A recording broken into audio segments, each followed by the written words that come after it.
Sideline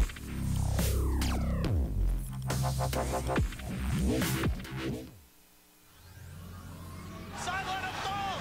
Lakewood are doing it. They're gonna take. He's gonna bring down Bernie. Alone with a double kill. Dropping fast. Bonnevoy's there. He's still alive. Wait, second slide. He's going one side. He's going a second. He's taking it. Oh my God! On three. They're all dead. Unmuted and unmuted. Hello, everyone, and welcome back to the Summit 2 by G2A.com America. We're at the last and final day of group stages, and we are about to have our answer as far as what top 4 teams are going to be moving on into the playoffs. Now, currently, we are sure that it's going to be Complexity, Not Today, and Team Leviathan, all sporting the top 3 slots. Now, for the 4th slot, Navi US currently holding it with their 6-3 record, but they have one more test right now. If they could take down Union Gaming, they will be able to secure a spot in the playoffs and move on for their chance to make it here to the BTS house for the LAN final. Bringing you the coverage, myself, Coddle Guy, but I'm not doing it alone. My good friend, Mott, has been joining me remotely. Mott, are you there, buddy? Hello. Hello, my friend. Come on in. Sit on down. We'll find you a seat. There you go. Welcome aboard, my friend. It's been exciting stuff so far. I appreciate you coming and helping me out. I know you've been busy doing Dota Pit. Casting over there, a lot of Complexity games. We saw a very intense game, that last one. Now, it's going to be Navi trying to get an easy win against Union Gaming, man. What are your early predictions? Well, Union Gaming have won one game all Summit qualifiers long. That was today. The other game was a forfeit win against Stay Free. They beat Not Today. That was the game you saw earlier, I believe. I don't know how that went. I can't comment on it because I wasn't there to watch, unfortunately, because of the games from Dota Pit. But I did see Navi US play earlier. And holy hell, they played some good Dota. And like you mentioned, if they win this game, they will move on to the playoffs for the qualifiers to secure a chance to get to the house, obviously. If they lose this one, and if Sneaky Assassins win the next game, which is Infinity versus Sna, then Sna will be moving on. Yeah. Otherwise, if Sna lose that game and Navi lose this game, then we have a three-way tie, which could be very interesting. Very interesting indeed. Potential for a lot of Dota ahead of us, though if it was based on paper, this should be a quick win right now for Navi US, but Union Gaming did win earlier today against Not Today. People could make the argument that maybe Not Today took Union Gaming pretty lightly. They knew they didn't need the win. They were already guaranteed a playoff spot. They kind of first picked a puck that Smash immediately grabbed. It was pretty apparent that Smash just kind of wanted to play puck, so they got the puck right away. But unfortunately, they lacked a lot in the late game, and it allowed Union Gaming to pull it together, mostly on the back of Citadel, who played a fantastic TA, who really brought huge right-click damage. So we'll see if Union Gaming can come together with a 2-0 day after already just securing their first legitimate win. If they get a win here, it would be not only a huge upset, but devastating to Navi US. And already there's a very nervous Sneaky Nyx Assassins team probably watching this game at the moment. Yeah, I'd have to mention they were. I do want to correct myself. I did say there would be a three-way tie. That's actually incorrect. Just a two-way Infinity tie. Sac are, yeah, you're right. Infinity Sac are now out of it completely after the victory for Navi US. So it is between Navi US and Sneaky Nyx Assassins. And, well, I mean, you've got to wonder if Navi US drop the ball here, that opens up the possibility that Sneaky Nyx Assassins will take it. So pretty much everything rides on this game. Like everything right now. And Navi US, they've got a good start to their draft. Tidehunter and Ogre Magi. Couple good bands, Ember Spirit, Brewmaster, Lycan, Sand King, all gone. On the other side, Razor, Morphling, Naga, and Death Prophet. The Faceless Void and Skywrath Mage has been picked up. So that's difficult to fight into at best for Navi US. We'll have to see how they deal with the Faceless Void. Yeah, this is a pretty vanilla early draft coming out from both teams, not really giving a whole lot of information out there except for the fact that Union Gaming do get a hold of this power combo between Faceless Void and Skywrath Mage. With the given opportunity to get a hold of the two of them, I mean, why not? Navi did win the coin flip in this one, so with the first pick advantage, they get a hold of an Ogre Magi. They found pretty good success with it last game in the hands of Way 2. Was pretty much a nice early pacemaker, could hold his own in the laning phase. There were a couple of times when they tried to just take down Ogre, but he was just a little too beefy for him. So he definitely covers a lot of mileage as a support, and they're very confident getting a hold of him. And then they followed it up with a Tidehunter grab here. Mr. Watermelon himself, now many consider as the top-notch offlaner in his own right. They have him on the Radiant side, so he still has the Ancient Camp to work with, of course, and the side pull camp. And it had been Snake King in the past playing this role, but really with Navi US and how they kind of shift things around and kind of use their flexibility, you never really know. No, that's true. You don't. I mean, especially with the way Quark played last game on the offlane Timbersaw. I don't know who plays this. I guess Snake actually was kind of the one that was playing the offlane because he was soloed for a long time against the Razor in a matchup that wasn't really favorable to him. He played an okay game. And speaking of the Jakiro, it is still available for either team if they want to grab it. For Union to have a nice path and a Macropyre inside of a Chronosphere could be pretty good. For Navi US, just to have that extra bit of damage to push down towers and team fight with, I think plus the Ravage, they could start destroying Union Gaming. So I wouldn't be surprised if Navi US pick it here. It's available for them. We'll see if they go for it. Yeah. Before that, Union Gaming, they grabbed the Vengeful Spirit. This could be in synergy with something they're looking to go into with that minus armor, or they could be just denying that pick flat out from Navi US so they don't have the benefit of having that swap against a Faceless Void, though there are still plenty of other counters out there that could work. They have the Witch Doctor available, of course, with the Death Ward, as well as Shadow Demon can also work nicely as a good defense to Faceless Void, but Shadow Demon would be pretty selfless in this game, and they're going to probably would imagine allow Ogre to probably bring in the farm, but we'll see here. Starting to nurse into the clock a bit of very high-stake games, but what were you thinking? I think Abaddon is good against Faceless Void. I don't know if they pick it up this game. That doesn't necessarily seem like their style of play. It's not something that Fog would generally grab. Yeah. Fog either likes to farm really hard or be selfless and make sure that... I guess that Abaddon does fit sort of a selfless play. He wants to get kills, though. That's the thing. Fog wants to be involved in fights, and he wants to kill people, but they're taking a long time thinking about this one. They have 3 seconds left in reserve time right now. Witch Doctor. Enigma. Enigma. All right. So feeling like they want to go a little bit greedy with their Enigma. Though I say that the last time they played Enigma, it was a Snake King offlane Enigma, which they picked last. So they knew going into it, and I'd gotten word they did plan on it. Offlane Enigma, which we'll see if Union Gaming anticipates something like that, or if they're also banking on this being a jungle Enigma, because normally I see teams pull out something like this greedy for their support if you know that maybe the opposing team isn't looking to go aggressive early, but it's a Vengeful Spirit, and she's really good at roaming early. She can even do some work with Skywrath Mage early on if necessary, so I'm leaning towards a possible... But then you have Tidehunter already. I don't know. I'm a bit curious about the Enigma grab, to be honest with you. But it just has big wombo combo factor with Tidehunter and Ravage, so why not, right? I mean, it's pretty solid here. Again, but you're going against Venge, who could swap you out of a black hole. Again, swap level 1's kind of shit, but swap level 2 is pretty good. Yeah. I don't expect them to put it in the off lane. I don't think Navi US run it that way. I haven't seen them run it that way. They have to pick something. Okay, pick the Necrophos. They are down to 1 second left of reserve time. It's getting kind of sketchy for the Navi US squad as they will pick up the Necro. This could be mid or your safe lane hero, and it's been really good recently. And he could just win you the game late game, regardless of how far you are behind. If you have an ag interceptor on the hero, they banned Wisp so quick on the side of Union Gaming, seeing that Necro, it was ridiculous.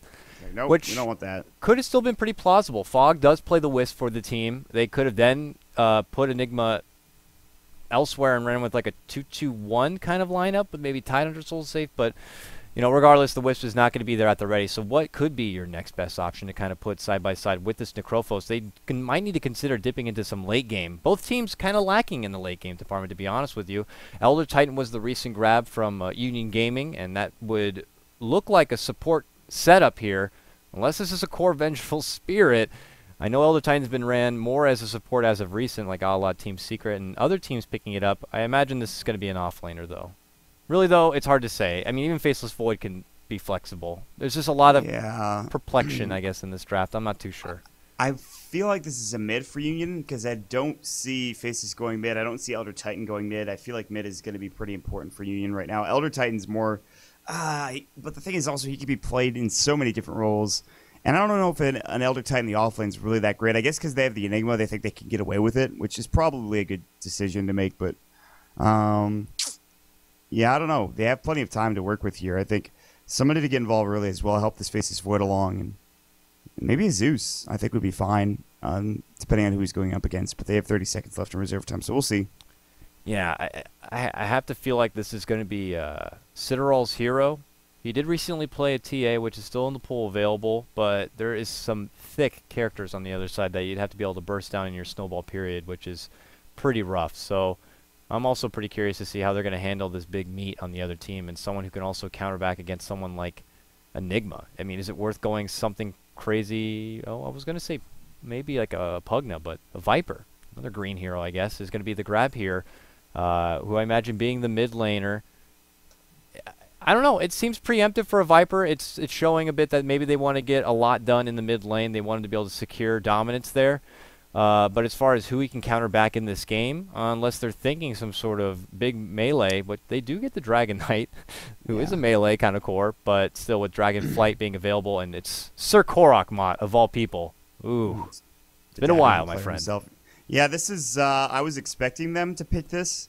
And this is not surprising. They needed some way to push down towers. They have the Eidolons already, but DK is going to be able to not only fight and dish out the damage for Korok, but this allows them to be flexible. I mean, you see they switch up the roles already from the previous game. And Ush playing your Necrophos, which is something very interesting. But the one thing I'm concerned about is that Union Gaming with the Viper and his right click, Elder Titan in his natural order, Viper is going to shred.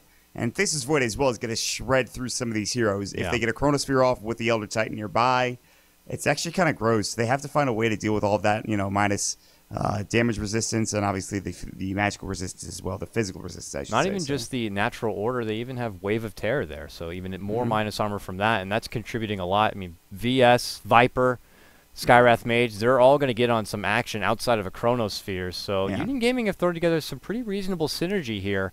The late game potential could be a bit in question, but if executed properly,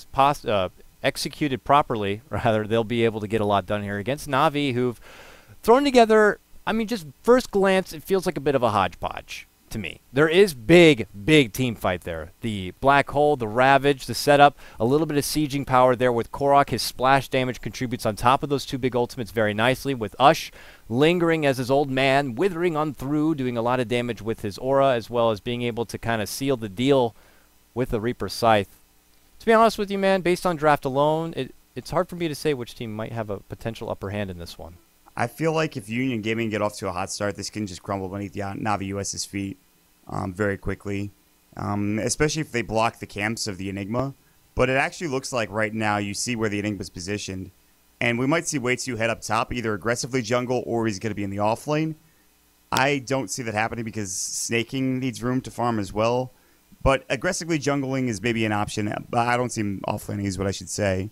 But for me, if the game starts and it's pretty even by 10 minutes, I think Na'Vi US can start pushing down towers. They can get some Reaper kills and all of a sudden add to that death timer, make it so that, say the Faceless Void isn't farming across the map and getting a lot. So it could go either way for me, man. I don't really know. I agree with you. We'll have to see. I feel, though, for most, obviously, Na'Vi, they're not going to be doing a whole lot early on. No real early movement. It's more concentration of farm and being able to put those items together, get those levels online. Once the level 6s start rolling out, however, we're going to see a lot of action, particularly on the side of the Radiant. And we'll see as well, Union Gaming, also a team that's going to look to bounce back at level 6 or get a lot going on the back of a Faceless Void Chrono, but you still also need your backlines to get lots of levels. I mean, Skywrath Mage, they're dependent on the heavy burst potential from his Mystic Flare, so getting that leveled up is pretty crucial for them, plus having a lot of levels in Ancient Seal would be very nice. We got to get that swap to level 2 to really see its true potential there. Both teams, they're going to be relying a lot on a successful early laning phase, and that could very well determine how the rest of the game could progress. Yeah, that's often how it goes. I think in these types of situations where the draft is fairly even, and I think right now it really comes down to Ush getting up to his early items. Earlier we saw in Dota Pit Empire pick up a Midas on a Necrophos, and I just feel like that's a waste of the hero. I really feel like if you want to be effective and shutting people down, I mean, you have Reaper Scythe, so if you get a kill with that ability, you add 30 seconds to the death timer of a hero, which means they're off the map for 30 seconds longer than they need to be at, say, like level, whatever. So get involved, get an Atos, get an Aghanims, get a Blink, get whatever item you really want, as long as it's not something that is like a Midas. I really feel like, especially if you're in the safe lane, which he clearly is, he's going to get plenty of farm, so... We'll see how it works out, though. We are going to hop into the match here. This is game number 3 of 4 best of ones we have for you today here. It's the Summit 2 by G2A.com in the America Division, the last day of the group stages. And this game is the last significant, maybe not the last significant game. Very significant game, though, for Na'Vi US. If they get this win, then we have our 4 teams secured for the playoffs. Leading off your introductions here, top lane, it's Snake King, going to be playing your DD Tidehunter. In your mid lane, it's Sir Korok, who's going to be playing your Dragon Knight in the mid lane. Just behind him, it's going to be Leader of Tears, also known as Way Too Sexy. He's got the early deny right there on the mid lane creeps. Bottom lane, it's going to be Fog playing your support Ogre McGee. And that leaves, of course, Ush, the recent acquire from Sneaky Nyx Assassins, playing their core carry Necrophos. Yeah, and on the other side for Union Gaming, it's going to be Angel on your Elder Titan down bottom. Solo off lane. Mid lane, it is Jeside playing your Viper. We'll have Daiko on your Vengeful Spirit. Top lane, it is going to be Benhaz or Benjaz on your Faceless Void, and Zindrals on your Scarith Mage. So they're really trying to shut down Korok in this mid lane currently. They were maybe looking for a kill with Daiko. He might roam back up top. Korok's got pretty good positioning here. He shouldn't die. And he should also get some decency. They're going to Magic Missile him. I don't know. I guess he wants to use his clarity early, but... Very aggressive here. And he's still holding a smoke that he could potentially use at some point. And, well, I guess he just wanted to be able to dish off a little bit of extra damage there on the Korok and maybe force him to use an extra Tango, because he doesn't have a lot of them. Only had a couple of shared ones. He's already used one. And the top lane, Union Gaming also trying to assert their dominance there, pressuring Snake King pretty hard. He's now only down to 1 Tango left. So Snake King's going to be grasping at regen here, as he's already gone through his pretty quickly, and he's still not even at close to full life. Angel on the other side, his Elder Titan, his Astral should be able to find some reasonable CS early for him. He's at 4-0, but you're still going to be allowing Ush on his Necrophos to pretty much find all the farm he could ask for. I think at this point, Snake King's going to get on top. He's going to feed away First Blood. Boom. First Blood. There it is. We were getting nervous for him as far as lack of regen, and they noticed that, and it's the rotation, looks like, from Daiko going from mid to top lane, which helps seal the deal. I was literally just about to say, as long as Snake King doesn't play too far up and get caught out, he should be okay, but he dies, and he feeds away kill to Faceless Void. It's not good. Oh, man. He gets pressured again. Wave of Terror and some more right clicks. He has to buy a new set of Tangos and puts one to use already. I mean, this is just... I know Snake King wants to get up there and get farm, and that's you have to be aggressive in doing that, but I don't know. That was a bit greedy for him, I feel like. However, there is no mana left on Daiko, so... Zindrals actually has no regen either. They have literally nothing on Zindrals and almost nothing, and nothing altogether on Daiko. Daiko does have level 1 boots, but... or early boots, but... I think, again, Snake King just has to play passively, and he's got to be careful. Now, this is the lane we will have to make sure we keep an eye on here, as they're going to just keep pressuring Snake King to not get a lot out of it. Mid lane, Korok's Dragon Knight currently 7-0 to Viper's 19-9. It's Citadel who's going real hard here in the paint. Mid lane, and Korok is just stuck in a bit of an early rut right now, just from that early dual lane, but plus the fact that it's Viper after all, and he is the one that's going to have a stronger stand here. But Na'Vi should have known that. They picked up this DK pretty late. They should have expected they were going to be going against this Viper in the mid lane, and this could be just according to plan, you know? Yeah, they knew. You're never going to win a Viper versus a DK matchup. It's just not going to happen unless you rotate and kill the man early on. But the problem with that is that you have an Enigma. So unless you're getting there at level 3 with Malphite and maybe get your Ogre over there, it's just really not going to work out. So I think that this is fine. Korok will eventually get farm as soon as the Viper leaves and starts to either roam and gank or starts to ball down towers with the mech. Whatever they want to do with this Viper, they'll have the opportunity to do. And this is not a great start if you're another US fan, obviously, but for Union Gaming, it's not like they're off to a hot start either. It's pretty even at this point. The big kill is the top lane kill, which gives Benjaz that extra bit of farm. Yeah, so I would say that's the slight favor towards Union Gaming, though Na'Vi US are losing this top lane and mid lane currently as expected. Jungle's getting a lot. Way 2 has a full jungle to work with. It wasn't like Union Gaming really pressured the jungle and tried to put down some early wards and take away that jungle farm. They're actually making it go, though, on Snake King. They jump on forward. They have the silence there. Creeping in behind is your Zitterals, and they're going to get another kill here. He's have to walk through everyone, and no one can really TP. It's not like this game you have the benefit of a Dazzle or an Abaddon who just at the TP's ready will be able to save you. He goes down once more, but at the same time, it looked like they got a kill on the side of Na'Vi somewhere else. Right at the same time. Yeah, Ush got Angels, so they took down Elder Titan bottom lane. The thing is for Na'Vi US, unfortunately, Snake got bashed twice as he was walking away. He actually got his Anchor Smash off. He might have been able to survive had he didn't get bashed by Benjaz, but he just got lucky with the double time lock proc. So, yeah, it's a bit unfortunate, but they did kill Angel bottom. They are shutting him out in terms of experience and farm. He's level 3. You look at Snake King, he's 4, so they are getting more out of the offlane for Na'Vi US, although he has died twice. It's kind of a a teeter-totter act. How much do you give away to the opposing face's void? Dire's structures But are fortified. they are actually pushing this tower bottom. This is what they need to do. Way 2 level 3 Eidolons, and this is plenty of damage to work with. They'll TP in another hero, and they're going to maybe go onto Angel. Malefice is going to fly, but here comes Interrolls. The Fire Blast going in, and here comes Ush as well. The Death Pulse coming through, keeping Fog tanky. Oh, the Aura, Angel though. is so low. The Orb of Dire's Venom was so bottom close to tower getting is it. under attack. But no, they have to back away now. Still the Eidolons on the tower, but... Wow, real close call there for your support to make its way out of there. And they're still persistent. They want to make sure they take down this tier 1 tower, and it looks like they should be able to. Skywrath toying with the idea of maybe sneaking in for a deny. He tries, but it's just Dire's too late. bottom tower Not going to get the dead. deny there. It's going to be Navi US who come up with the first structure takedown of the game. Gold they desperately needed, and they pick up a nice kill there on the bottom, finishing off Daiko on the Vengeful Spirit. They just fed away 2 kills, or, well, a kill on a tower. They really didn't need to feed away. That was really bad. It play was from someone Daiko. expected. I left the lane. I didn't even get to see the kill. I just figured they were going to be done. He should have just walked back. He walked in front of the tower and died. It's just Ush and the rest of them. He's like, oh, I'm going to get the Radiant's kill middle tower on is Enigma, under but attack. oh, wait, there's Death Pulse. Oh, I guess I'm dead now. So that's the thing. That's the X factor. I mean, a lot of people aren't really familiar with playing against an Necrophos, but now they're starting to get into it. Jacide, Citadel, oh, he could have gotten that courier. Snaking is getting wrapped on by the Viper now. He has no Viper Strike. Snaking should still be in trouble here, though. He should buy... Yeah, if he buys a TP, he might be able to get out alive. If he doesn't get time lock man. procced. Benjaz is so close to level 6. It's one more creepy. You'd be able to have that Chrono at use, but he doesn't have it. TPO magic missiles right there from Daiko. Back from the dead. As they get a nice kill again on Snaking. Top lane, his 3rd takedown in this off lane. It's Strug City right now if you're a Tidehunter. So he's got to find a way to pull it back together. For a moment there was a lot of pressure on bottom, so he had the opportunity to find some farm for himself going against just Benjaz.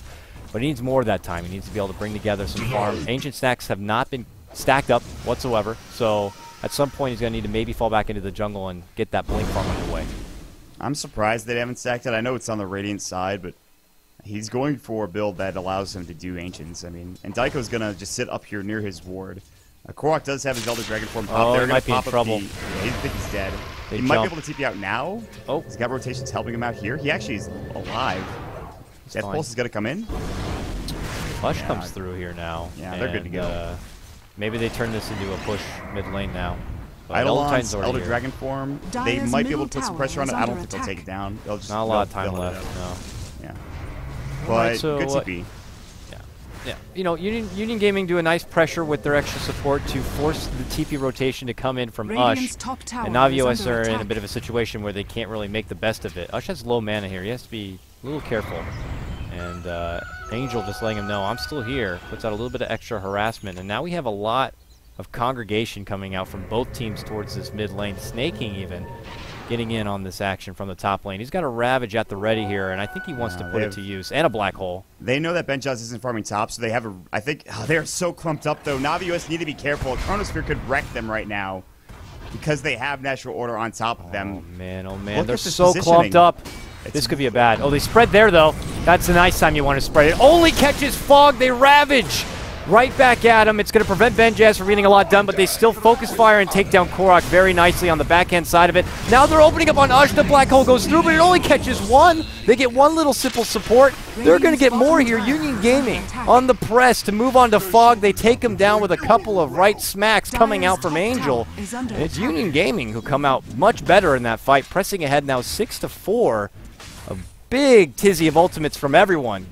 Not really Good. getting anywhere they want. Good fight from Union Gaming, but that could have been a lot worse for Navi US. However, with all of that being said, they waste 2 ultimates, they lose 3 heroes, 2 of them being cores, whereas Union lose 2 supports. They are 100% okay with that.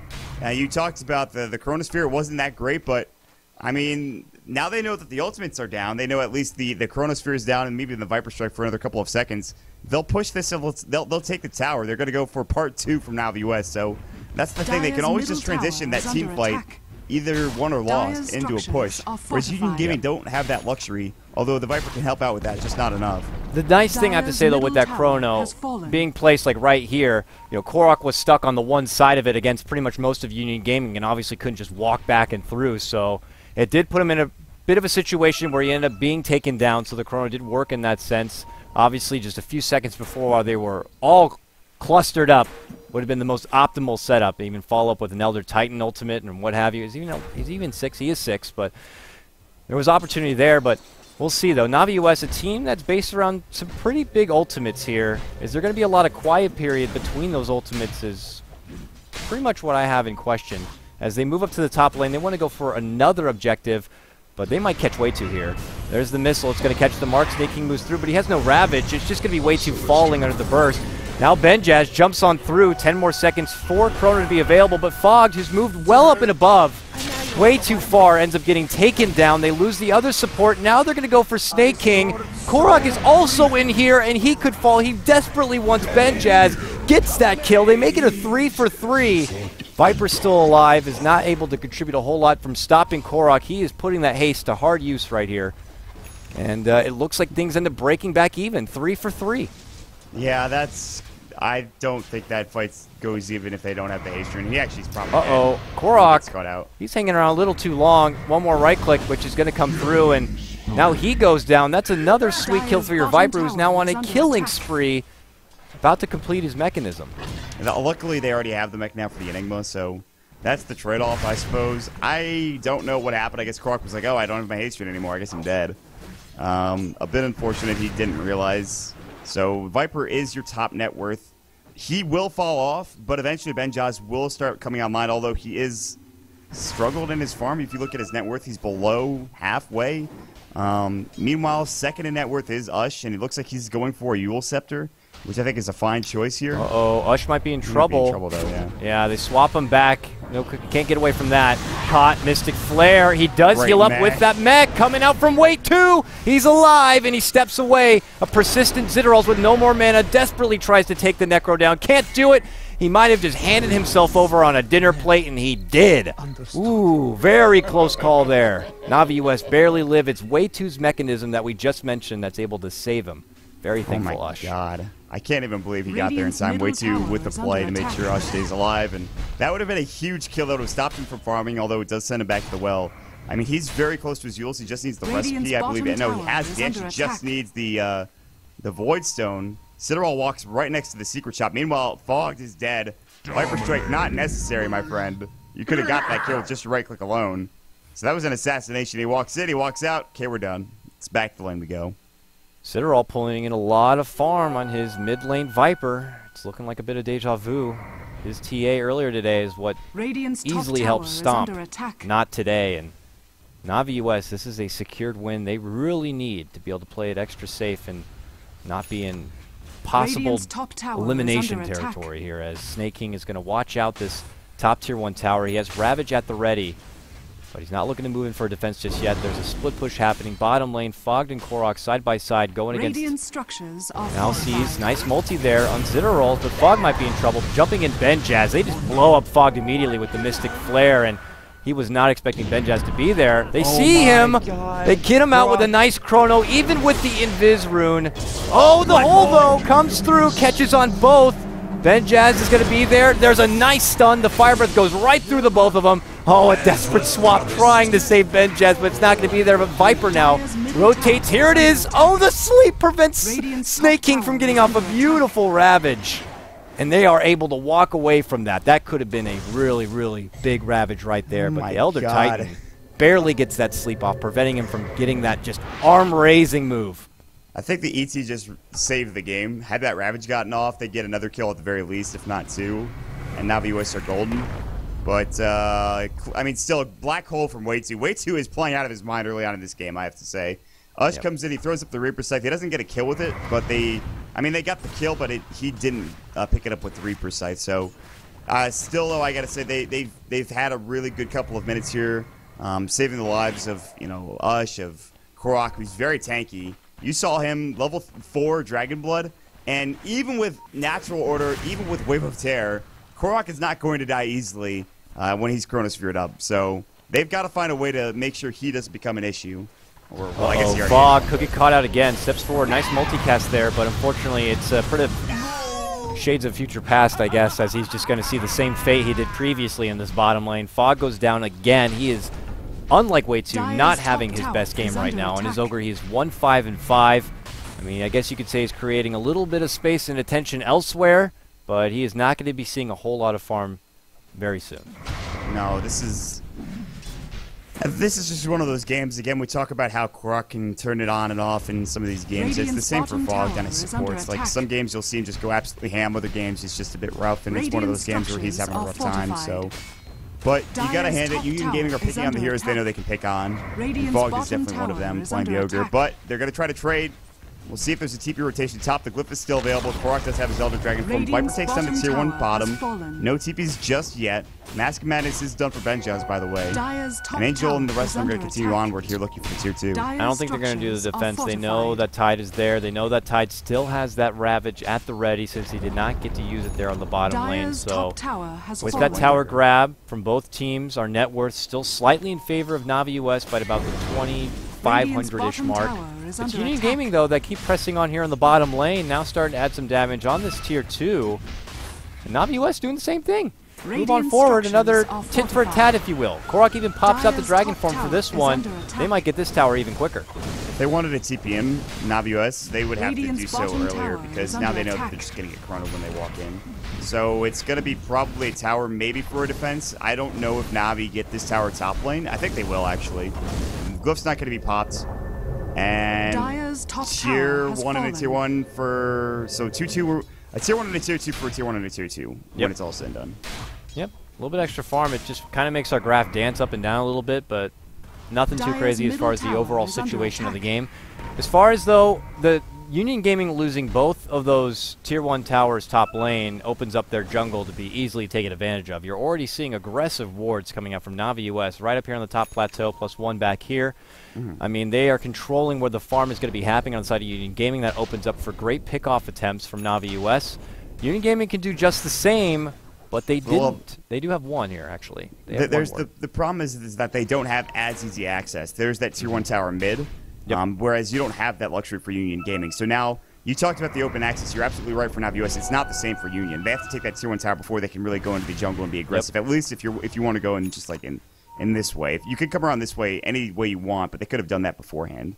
So it really only opens up that access point. So. If they aren't able to take down this mid-tier 1, a Roche situation becomes a little bit easier if you're Union Gaming. It just becomes more of a question of if you have the damage to take it down in a reasonable amount of time before Navi get the idea, because they have huge team fight. If you get caught in a bad choke point by the Roche pit, Navi US are going to be able to do huge things. So they might be intimidated to the point where we could not see a very quick Roche coming out from, well, either side. Dire always kind of have that lingering bit of advantage there, being able to hop into the pit. A big sleep could prevent them, or a chrono, prevent them from getting a lot done.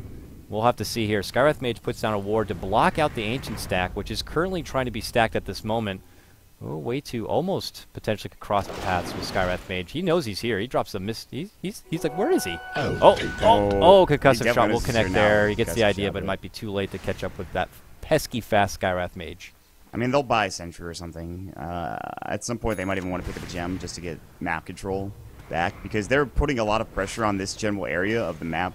They have the vision. This is, by the way, a beautiful ward up here on the high ground here where they placed it, near the tier 2 tower in that top lane. I think this is a great ward. It provides so much information. I love the fact that they added those ward spots. And I don't know. I think right now, Navi US, though, they do have the advantage. I mean, there's an armlet now done for the DK. His armor is actually just ridiculous. He has 63% physical damage resistance. That's absurd. And with his HP as well, it's just he's got so much tankiness to him. And with an armlet toggled on, I don't know if he dies with Death Pulse and with Mech. So he's a beefy boy. I do have to question, though, Ush. Oh, but mid lane, though. There's the Malphite stun. It's going to be on Angel. Snake King's right there. Ooh, gets stunned briefly from the secondary Malphus. Anchor Smash. Angel's brought pretty low. Are they going to overcommit for this? Ravage, even after the swap, still gets a nice connection. It's Korok who sweeps through in a beautiful black hole. Sets the stage with the counter back combo breaker. Chronosphere ultimate. Nicely done from Benjaz. Is it going to be enough? They Mystic Flare and do take out Snake King, but the burst of fire comes out. It's a double kill, Korok, and make it a double kill in return for Benjaz. Man, fighting back and forth. Angel back from the dead, taking it to Korok, very low, gets healed up briefly. Now it's Ush, slams down the Reaper side, taking Benjaz out. Plus 30 seconds, 70 seconds he's out of here. And a double kill now for Ush. It's Navi who come up big, take out all of Union Gaming, including a buyback on Elder Titan. I'm having shades of the way too Aegis Seal from when we cast it at TI4, my friend. He comes in and he saves the day with a big chrono, or rather a big black hole. I don't care what happens after that chronosphere goes down. That Mystic Flare is wasted. Staking would have died regardless. And they buy back on Angel. He dies again. And then just Korok with the armlet toggles. Ush comes in and heals him up as well with the Death Pulse. And then boom, Scythe comes in. Just a beautiful fight from Navi US. And they are now far and away in control of this game. That puts them from 2,500 net worth lead up to about 7,500. And experience-wise, just about the same. Navi US are looking to punch their ticket to the playoffs. They're very close now. They have access to Roshan. There is that Tier 2 tower bottom to take still, obviously. But that fight gets them probably another big item on Korok rather soon. Yeah, everyone benefits so much from that fight, Navi US as a whole. This is the big stepping stone we've been waiting for both teams to really take. Now, pressure continues to build up even more here on Union Gaming. They want to be able to fight back. They're fighters, man. Even when they've already been eliminated out of playoff contention, they have shown even earlier today that they will go on and go for the win regardless. Taking down Not Today was a big feat that they had accomplished. A feather in their cap, I guess you could say, but they would love to be able to add another feather. A feather of Navi US, if possible. Being able to show their worth here, as they've had a very underwhelming Summit 2 run. They would love to be able to finish very strong in this one. They have moved now together in this mid lane. But can they bounce back from that very devastating fight? That's another question, Mont. I mean, I don't know. That fight is backbreaking.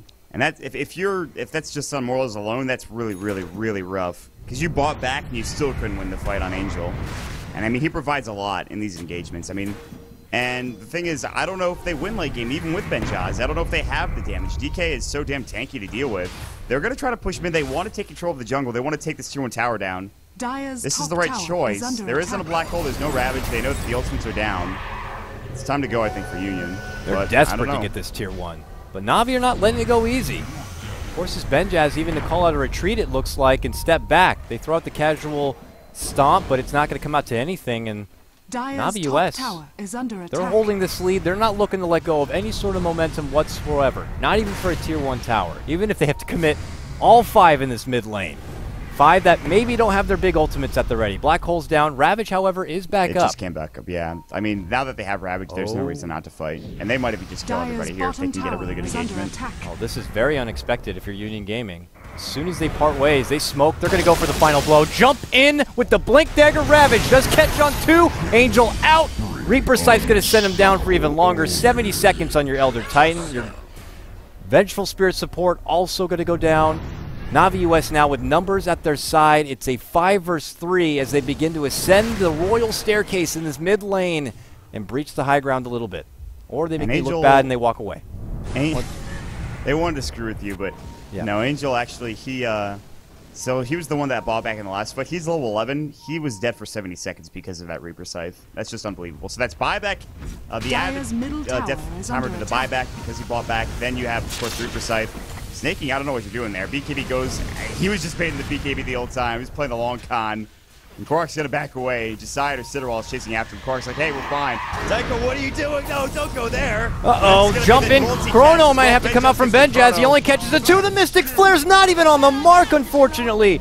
Though the silence is going to hold off Enigma's Black Hole for now. He still's got it ready in the chamber if necessary, but they take down another. A big grab on Benjaz. They're going for the final blow. Navi US. They're feeling damn good because they might have just secured their way into the Summit 2 playoffs as they will take out this mid set of racks. That was some questionable Vengeful Spirit positioning. She just walked down to the staircase. It's like, hey, what's going on, guys? Meanwhile, there's the stomp. Fire Blast Angel getting caught out. He is back alive, but the Raxus will fall for sure. First set of Rax, first blood being screwed by Navi US. They're going to keep going. Match are going in. Death Pulse keeping everyone up alive. Citadel getting Reaper caught Scythe. The Mystic Pulse. He's ready to go. Is he going to use it? No. Fog gets stomped up. Everyone gets stomped up with the bag. Fog, now he's in trouble. He's trying to kill the side. Can't get it done. Magic Missile. Wait, who's going to fall as well.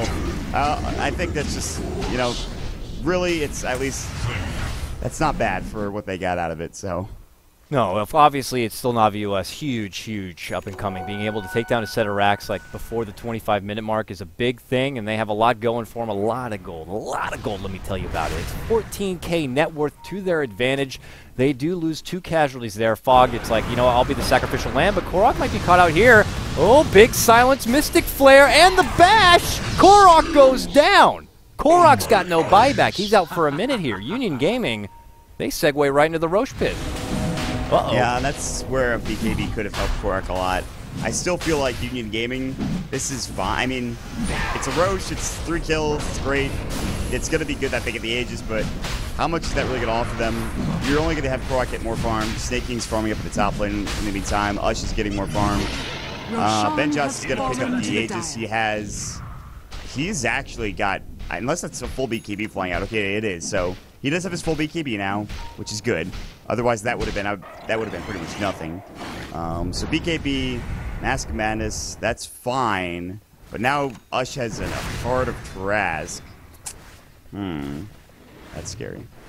It is. I was curious when he was going to finally be able to throw it together. I was going to start not criticizing his build, but questioning his build prior to that. The Yule's early, great, move speed's nice, then he got a Blink Dagger, that's cool, but he still only had like 800 life points. You know, he's not going to be able to, you know, Necro's at his best the longer he could be in the fray.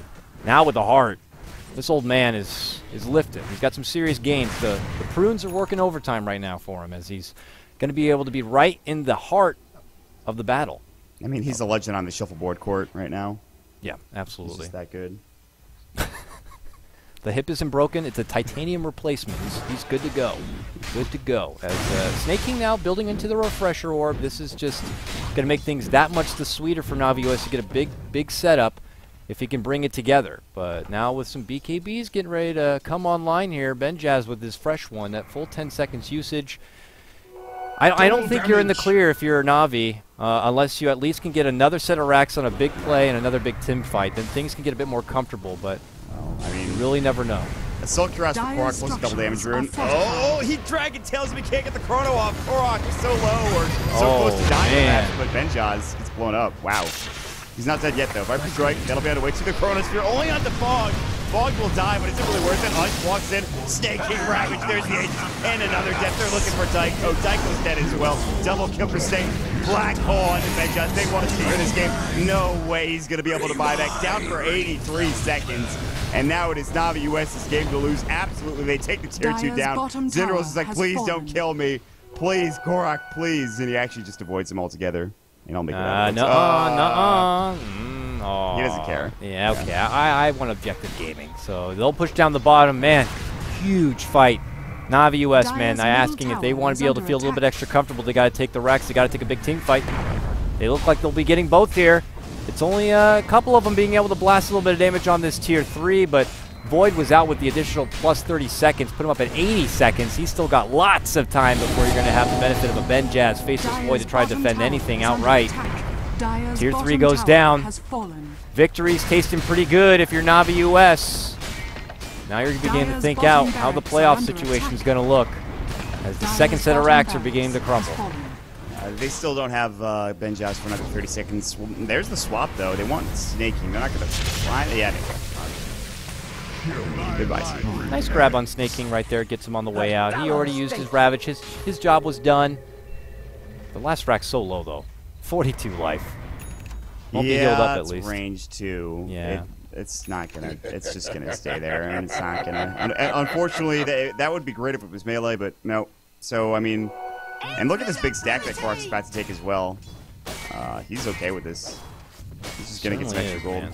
God, he's so big. 40 armor plus 40 armor on this Dragon Knight. At some point, you reach diminishing returns, but I mean, 48 armor is 48 armor. He literally has 75% physical damage resistance. Wow. It's a bit out of control. Out of control. The gains are very much real, both in real life and in game for Korok right now. Is way too could be caught out here, looking to come in from behind. Your Skywrath Void combo. They want to do the wombo factor here. Could be on way 2. Will be on way 2. Jump forward. Mom is already popped. There's gonna be the Shivas though. Mystic Flare, Ancient Seal. No Chrono Necesito coming out from Union Gaming. So they're able to take down the Enigma without much sweat. Uh-oh, though. Korok making a move in from behind with Snake King onto your Viper. Citarol, he's done for. They get their own, and they get a better one. On top lane. Oh, yeah, they make it go. Faceless Void pulls out a nice chrono, but they do take down Ush and Fog. Back and forth once more. Union come out big there. Korok has a little bit of Dragon Form left, but I don't know how much gains this Korok got to withstand this one. He's just trying to take it. Snake King finally shows up. I got it, buddy. Don't worry. You know what? A second Ravage just to finish off Skywrath Mage. And he blinks out. He might get away with this. I think he will, but, like, is that really worth it? I mean, Korok just ran in for, like, whatever reason. Like, guys, I'm here. We got it. Don't even worry.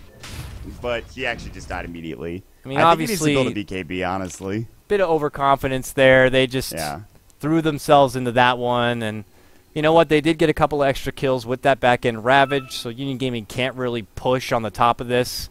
Navi US's ults are down for the most part. Black Hole's still up and at the ready. They hand over a bit, but not nearly enough for Union Gaming to be able to really make a big comeback at this point. I mean, at this point, it really just comes down. As soon as Korok buys a BKB, I think they just win the game because they have no way of killing him inside the chrono or out of it if he has a BKB. Like, the only real reason they're killing him is through magic damage. Faceless Void's not doing nearly enough damage, even with a BKB, Maelstrom, and a Mask of Madness. He actually just got the Maelstrom, by the way. Viper's certainly not doing enough damage, although he also has a Maelstrom, which, by the way, I've seen this build twice today. I don't know what it's about, but I don't know if I like it or not. And yeah, I haven't seen that. It's like, I don't understand that. It's just like you already have poison attack, but I don't know. I guess it's to farm that quicker. wave clearing. Yeah, that I guess, but whatever. Either way, I think at this point, if Korok buys a BKB, they just win the game. Yeah, he's building an Ogre Club. He's going to buy it. They realize that they want to finish this game off, and I think that's his next item. And Union Gaming going for a bit of a surprise themselves. They've smoke up, blaze it up, moving through the jungle, doing their sweep. They might come across some Navi folks here. They immediately ping it out, though. It's going to be Snake King, who feels like they could be moving on through. And they're feeling it right now. Did they see the aura, maybe? I'm not too sure. As they keep moving here, they're on the hunt. Korok swings up to the top. And he's going to go for a hide, and he will get away. This is going to be... Yeah, they won't find nice him. sidestep from Korok. He does have Or the they TP, are but it's on him. cooldown. Uh-oh. Spotted by the Astral. Korok, can he get away from this? He's going to get silenced, Mystic flared, and blown up. Korok gets caught out and taken down with no buyback for about 70 seconds. It's all right. Space created. Tier 4 towers taking damage. I mean, like, they have to actually go back and TP. Some That's sort how of much sweet time they wasted. justification. They do send back a couple. That does leave Benjaz here. They get a black hole immediately on him. Can they stop him? They can. Long range silence coming out from Skywrath. They fire back with a chrono here. Now Way 2 in a bit of trouble. And unfortunately, Fog and Ush can't offer a whole lot from the outside. They lose their Way 2. And now they bounce back, looking to make a go here. Can I see a Reaper? Yes, I can. Boom! It's going to be Ush taking it home, sending Viper to the grave for now 95 seconds. Oh, Zitterals tried to TP there, but it was canceled. Now he's stuck there. As Big Ravage is able to come out. Benjaz goes down. They don't need Korok for this. They take down everyone who remains except Skywrath Mage, who's still desperately piddling in a corner, hiding. Please don't fight me.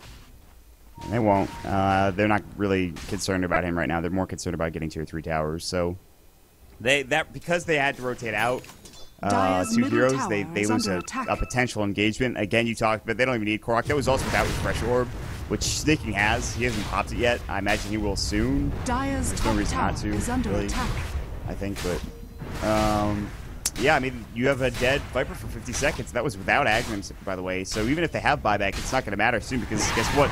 Ush has Zag done. So they just need to take the last set of racks, and that's it. I think that's game at that point.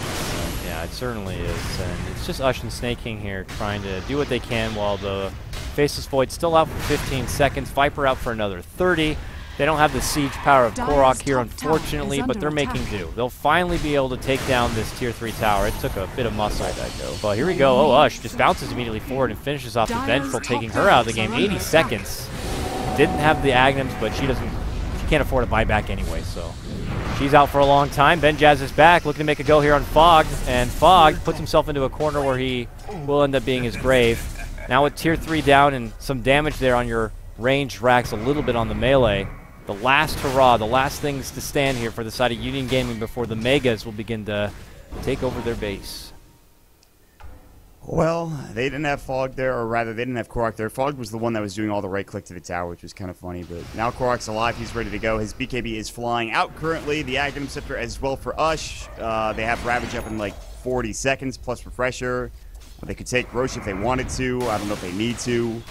Union are desperately looking for anything. At this point, they need a Chrono with a Earth Splitter plus like a Mystic Flare. They need now everything, with a BKB on hand for Korok. I really there's not going to be anything that can stop this DK from doing what the hell he wants here.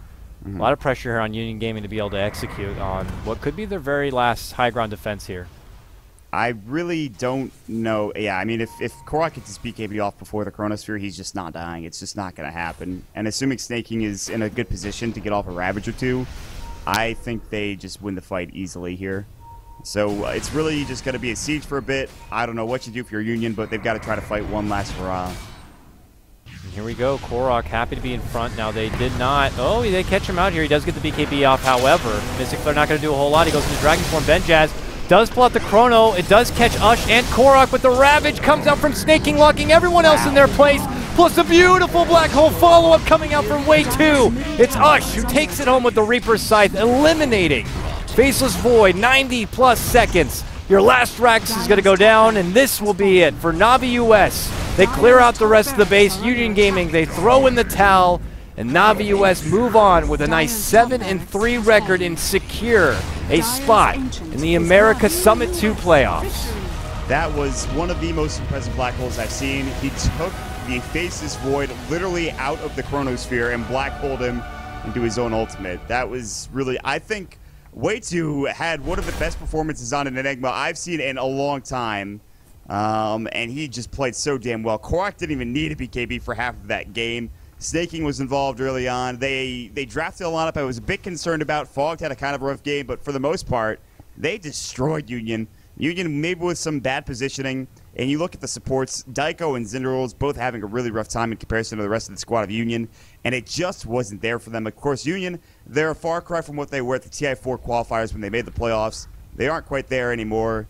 But they're looking to get back on that horse. Hopefully in the next tournament we see them in, they'll play a bit better. So, yeah, Union Gaming, they'll be back. That's assured. But for Navi US, their journey now starts here in the playoffs. It's going to be a big stuff. Those become best of threes with a final of best of 5. The winner of that will be able to move on to the LAN final here at the Beyond the Summit house. We do have one more matchup, though, coming your way. Unfortunately, though, a matchup that is a bit of a wash, but nonetheless could be very entertaining, as it's going to be the Sneaky Nyx Assassins, the team that was right there. And unfortunately, they just saw their tournament life expire. Going to be taking on Infinity Stack, which is actually going to be the debut of the new MOT, Team E-Hug. Should be some exciting stuff. I'm looking forward to it. That's going to be coming up next. Be sure to sit tight, grab a drink, do what you got to do. If you want to show your support, catch me on my Twitter at CoddleGuy. Catch this very handsome, rugged, lifting man, Mott. Catch him on his Twitter at MottDota. We'll be back in just a moment. Sit tight.